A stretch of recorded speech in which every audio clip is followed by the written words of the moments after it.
अस्सलाम नाज़रीन, मैं हूं असद अली तूर अपने प्रोग्राम असद तूर अनसेंसर्ड में।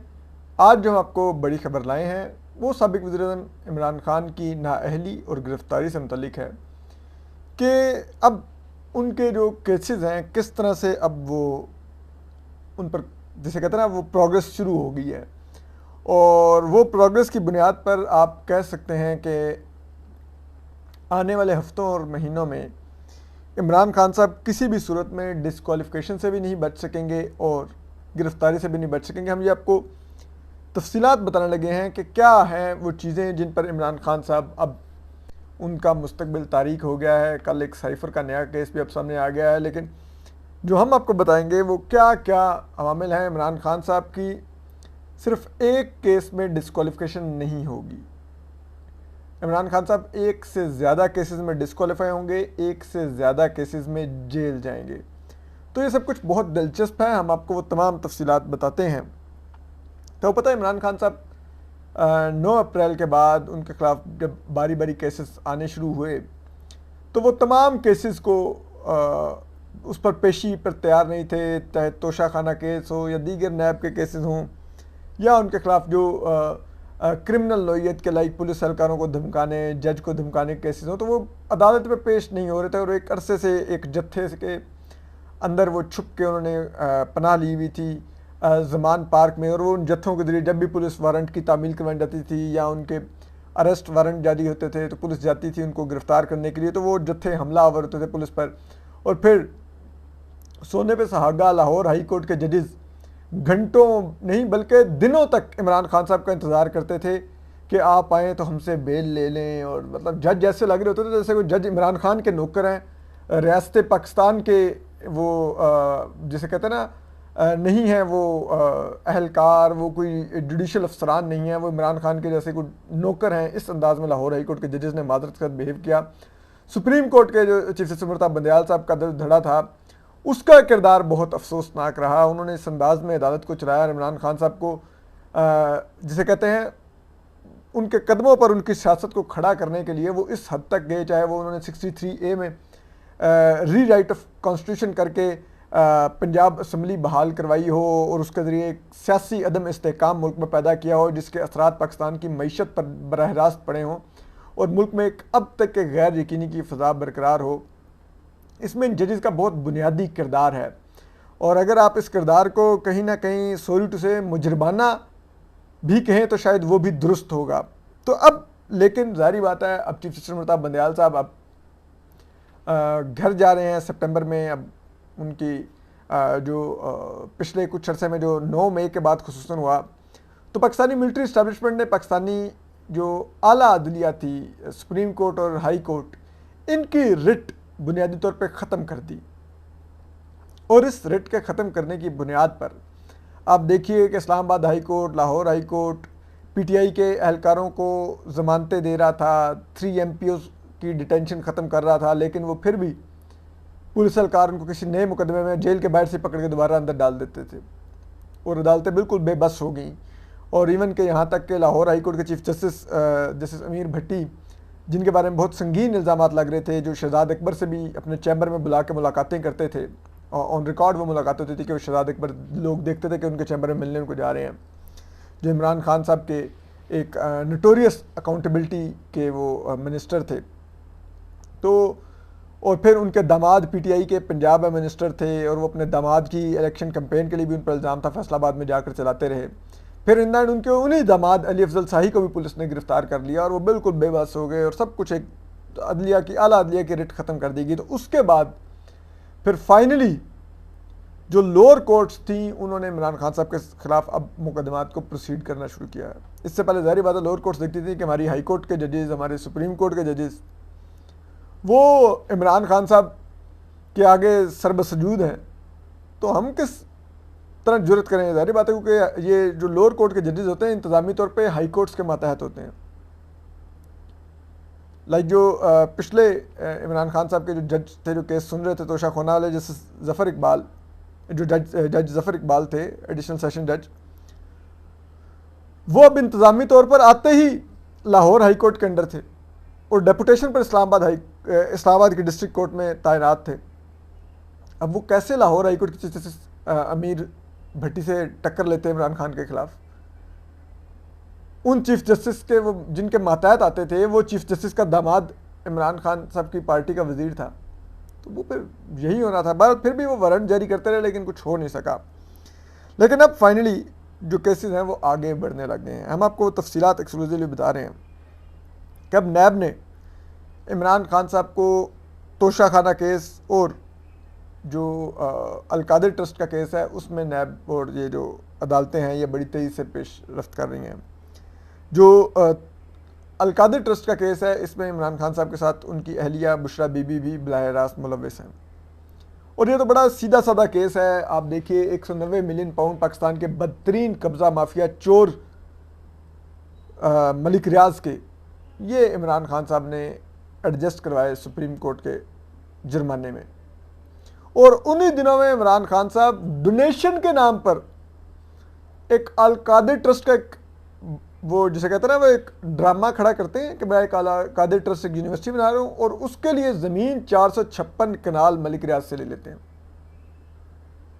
मतलब एक प्राइम मिनिस्टर कैसे एक कब्ज़ा माफिया से, जो अदालतों से साबित शुदा कब्ज़ा माफिया है, उस चोर मलिक रियाज से 456 कनाल अराजी का डोनेशन ले सकते हैं। कोई यूथिया मुझे आके जस्टिफाई कर दे कि ये कैसे हो सकता है, कैसे फिर वो एक मिस्टर नीट एंड क्लीन कहला सकते हैं।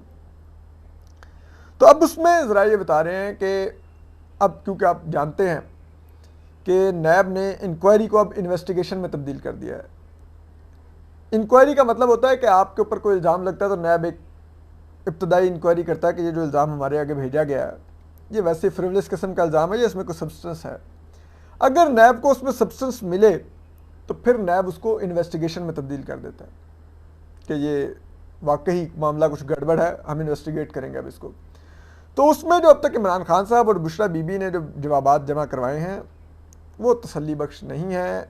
नैब का ज़रा ये बता रहे हैं कि 1 महीने के अंदर अंदर वो इन्वेस्टिगेशन भी अब केस में तब्दील होकर रेफरेंस दायर हो जाएगा नैब अदालत में, और उसमें बुशरा बीबी के भी मज़का खेज जवाबात आ रहे हैं। वो कह रही हैं मुझे तो इंग्लिश क्वेश्चन आप दे रहे हैं, मुझे इनके जवाब, मैं इंग्लिश पढ़ नहीं सकती, मैं तो FA पास हूँ, उसके बाद मेरी शादी हो गई थी, मुझे तो पता ही नहीं है इंग्लिश होती क्या है। और वो उनको कह रही है कि आप देखना हक़ और सच की फतह हो जाएगी नैब के एहलकारों को। इसी तरह जो इमरान खान साहब हैं वो भी अजीबो गरीब जवाब दे रहे हैं कि मैंने तो वो इसलिए वो अलकादिर ट्रस्ट की मलिक रियाज को से ज़मीन ली थी और उसको कंस्ट्रक्शन का दिया था क्योंकि मलिक रियाज पाकिस्तान का सबसे तेज़ तरीन तामीर करने वाला बिल्डर है, तो इसलिए मैंने उसको दे दिया था। मतलब अजीबो गरीब भूंडे। हालांकि ऑडियोज़ भी लीक हुई कि किस तरह फ़रा गोगी और बुशरा बीबी अंगूठियाँ हीरे की लेती थीं, हीरे लेती थीं मलिक रियाज से। तो ये सब कुछ सामने है, और उसी वजह से आप देखिए कि अब फ़रा गोगी भी जो इसमें फ्रंट मैन है इमरान खान और बुशरा बीबी की, वो बैरून मुल्क फ़रार हो चुकी हैं।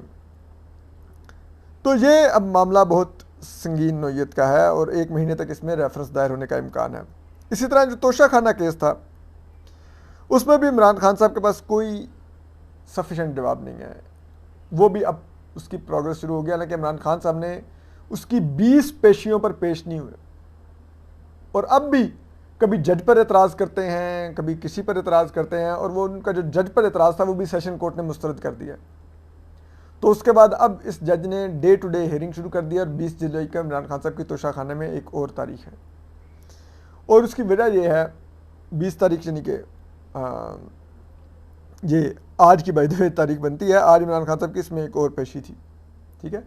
और तोशाखाना जो केस है ये बड़ा क्रिमिनल नोयत का केस है, ये इलेक्शन कमीशन ने दायर कर रखा है इमरान खान साहब को।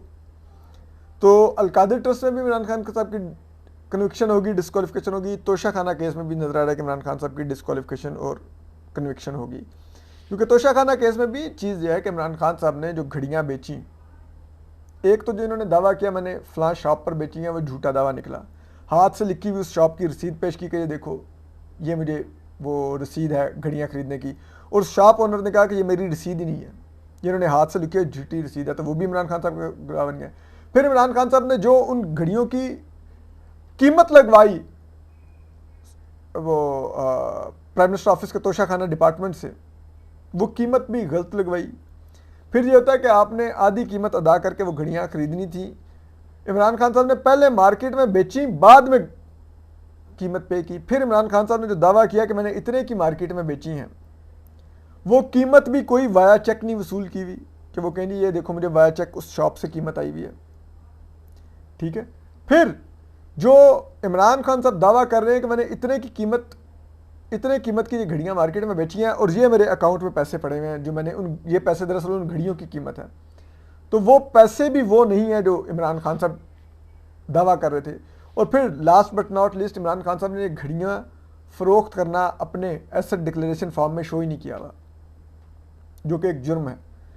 मियां नवाज शरीफ साहब ने एक ऐसी तनख्वाह जो उन्होंने कभी वसूल ही नहीं की थी अपने बेटे से, उसके ऊपर सुप्रीम कोर्ट ने एक ब्लैक लॉ डिक्शनरी से निकाल के एक तशरीह अनडिक्लेयर्ड एसेट की मियां नवाज शरीफ साहब को, एक थ्राइस इलेक्टेड प्राइम मिनिस्टर को लाइफ टाइम डिस्क्वालीफाई किया था। तो यहाँ तो इमरान खान साहब ने अमाउंट वसूल की हुई है, लेकिन वो अमाउंट डिक्लेयर नहीं की हुई कि जो घड़ियाँ मैंने बेची हैं, तो फिर वो तो ज़ाहिर अंदाज़ा लगा लीजिए, जो ना वसूल करने वाले एसेट के ऊपर भी एक thrice elected prime minister disqualify हो सकता है, तो इमरान खान साहब तो एक वसूल करदा एसेट को डिक्लेयर ना करने पर डिस्क्वालीफाई होंगे। तो उनका केस तो नवाज शरीफ साहब से भी ज़्यादा मजबूत है। फिर इसके लिए तो यानी कि इमरान खान साहब की डिस्क्वालिफिकेशन के लिए आपको कोई ब्लैक लॉ डिक्शनरी भी नहीं ढूंढनी पड़ेगी, ये सीधा सीधा आईनी और कानूनी केस है। फिर इसके बाद आप आगे आ जाइए। फिर इमरान खान साहब के खिलाफ जो एक और केस है वो है उनके जो जज कुदरतुल्लाह की उसमें लगा हुआ अदालत में, वो है इमरान खान साहब के इद्दत के दौरान निकाह का केस। वैसे मेरी ज़ाती ओपिनियन तो ये बड़ा शर्मनाक सा केस है, मैं किसी के ज़ाती मामलात में नहीं घुसना चाहिए, लेकिन बहरहाल अब उसमें जो मुफ्ती सईद हैं, जो इमरान खान साहब के हर निकाह के निकाह ख्वाह हैं, वो भी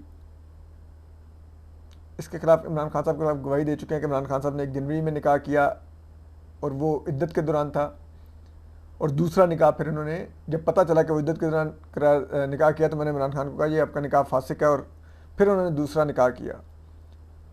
तो उस दौरान बुशरा बीबी वो कहते हैं कि बनी गाला में इमरान खान साहब के साथ रिहाइश पजीर थी, यानी कि निकाह वो वजूद ही नहीं रखता, वो निकाह ही कानूनी तौर पर गलत है जो हुआ है।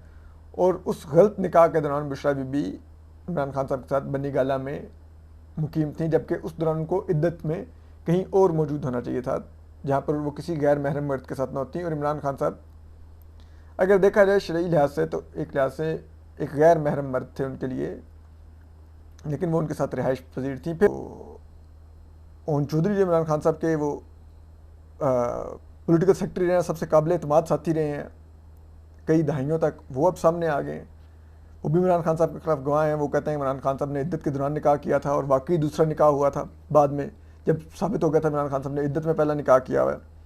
और वो अब रिकॉर्ड का हिस्सा है कि वो इमरान खान साहब ने ये निकाह इसलिए किया था कि वो बुशरा बीबी ने इमरान खान को कहा कि जी मैंने ख्वाब देखा है और उस ख्वाब में हज़रत सल्लल्लाहु अलैहि वसल्लम आए हैं और उन्होंने कहा कि तुम तलाक लेके खावर मानिका से इस तारीख के बीच में तो शादी कर लो तो इमरान खान वज़ीर आज़म बन जाएगा, लेकिन इस तारीख से पहले शादी करो। लेकिन किस किस्म का एतकाद और अकीदा है और कितना शर्मनाक है ये इस किस्म के झूठे ख्वाब बयान करना कि हज़रत सल्लल्लाहु अलैहि वसल्लम किसी खातून को आके तलाक के मशवरे देंगे और इस किस्म के मशवरे देंगे कि इतनी डेट में अगर शादी करोगी तो वो बंदा प्राइम मिनिस्टर बन जाएगा, तुम खातून अव्वल बन जाओगी। ये क्या शर्मनाक चीज़ है। दोबारा ये भी उन्होंने हरकत फरमाई हुई है, ये केस भी अब आगे चल रहा है। फिर इसके अलावा एक जो और केस है वो भी बड़ा दिलचस्प है, वो अब ये टेरन वाइट का केस है जो इमरान खान साहब की, ये भी अगेन मेरी नज़र बड़ा घटिया केस है, ज़ातियात पर मबनी केस है, लेकिन इमरान खान साहब इसके अंदर भी कोई जवाब नहीं देते। अब ये भी हाई कोर्ट में पेंडिंग है, ये भी अब चलेगा आगे केस। इसमें एक तनाज़ा तो पैदा हो चुका है कि पहले एक जज ने 2 जजेस ने इमरान खान साहब को क्लियर किया, एक जज ने क्लियर नहीं किया, लेकिन chief justice Islamabad high court ने वो केस डी लिस्ट कर दिया लास्ट मिनट में। अजीब गरीब किस्म का तनाज़ा पैदा हुआ और फिर ये मामला आगे चला। इसके बाद अगर आप आ जाएँ तो अब इमरान खान साहब के खिलाफ साइफर का केस आ गया है, उसमें 25 तारीख को FIA ने इमरान खान साहब को तलब कर लिया है कि आप जनाब 25 तारीख को आए, आपने साइफ़र की कापी छुपाई है, ये क्राइम है। इसमें अगर इमरान खान साहब ने साइफ़र की कापी गुमाई हुई तो इमरान खान साहब को 2 से 3 साल कैद की सज़ा सुना सकती है, और अगर छुपाई हुई है जानबूझकर तो फिर उस पर तो 17 साल से ज़्यादा भी कैद की सज़ा हो सकती है। कोई ऑफिशियल सीक्रेट एक्ट है इसके अंदर, वो अब लगेगा इमरान खान साहब के ऊपर, और उसमें मिलिट्री कोर्ट में भी ट्रायल हो सकता है उनका। फिर यह है कि उनके खिलाफ दहशतगर्दी के बहुत से मुकदमात दर्ज हैं, जिसमें कोयटा में वकील के कत्ल का मुकदमा दर्ज है, 9 मई के वाक़यात पर उनके खिलाफ इंसदाद दहशतगर्दी के मुकदमात दर्ज हैं, जुडिशल कम्प्लेक्स पर हमले में उनके खिलाफ इंसदाद दहशतगर्दी का मुकदमा दर्ज है, जज ज़ेबा चौधरी साहबा को धमकाने पर उनके खिलाफ इंसदाद दहशतगर्दी का मुकदमा दर्ज है, उनके खिलाफ कत्ल का मुकदमा दर्ज है, जो उनका कारकुन ज़िले शाह जिसकी एक्सीडेंट में वफ़ात हुई थी उसका मुकदमा इनके खिलाफ दर्ज है। फिर इसके अलावा और कई पुलिस के खिलाफ बलवे के मुकदमात दर्ज हैं, जो पुलिस एहलकारों को ज़ख्मी किया गया, वो सब कुछ दर्ज हैं। 9 मई के मनसूबा साज के तौर पर फ़ौज इनको पुकारती है कि 9 मई के मनसूबा साज हैं। तो ये सब कुछ अगर आप देखें तो अब ये चीज़ें चल पड़ी हैं, केसेस, तो आप कह सकते हैं कि कहीं सितंबर से इमरान खान साहब की ये कन्विक्शंस का आगाज़ हो सकता है, और फिर ये कन्विक्शंस और गिरफ्तारियाँ में बदलती जाएंगी, और फिर ये बढ़ते बढ़ते ये इलेक्शन तक इमरान खान साहब जेल में होंगे और एक से ज़्यादा मुकदमात में कन्विक्टेड भी होंगे और डिसक्वालीफाइड भी होंगे। अपना ख्याल रखिए। अल्लाह हाफ़िज़।